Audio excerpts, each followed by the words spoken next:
Hola amigos y amigas de Caseta Gunea, bienvenidos a un nuevo video tutorial.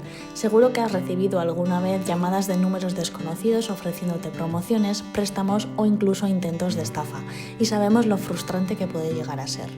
Si quieres saber cómo bloquear este tipo de llamadas, quédate. Entramos en la aplicación de las llamadas de nuestro teléfono móvil.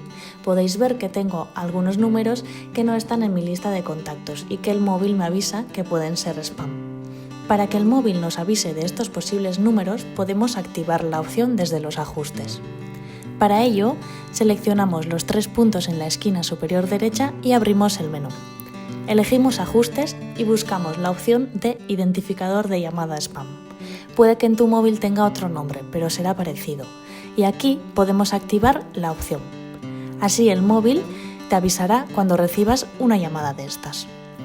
También podemos filtrar estas llamadas activando la siguiente pestaña.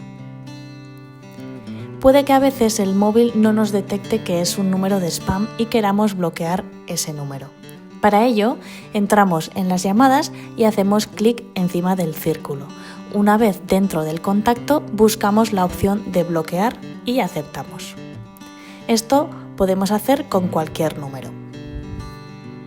Puede que también queramos bloquear algún número, pero que no tengamos ninguna llamada reciente en nuestro historial. En ese caso, podemos escribir el número manualmente.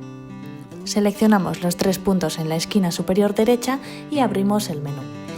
Elegimos Números bloqueados y seleccionamos Añadir número.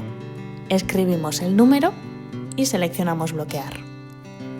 Puede que en algún momento queramos desbloquear algún número. Para ello, accedemos desde el menú a la pestaña de Números bloqueados y veremos que aparecen aquí todos los números que están bloqueados. Haremos clic en la X y le daremos a desbloquear. Por último, también tenemos una opción un poco drástica y es la de bloquear todos los números desconocidos. Esta opción puede ser útil en algunas ocasiones, pero ten en cuenta que algún familiar o conocido nos puede llamar de algún otro número y en ese caso no recibiríamos la llamada. Y esto es todo por hoy.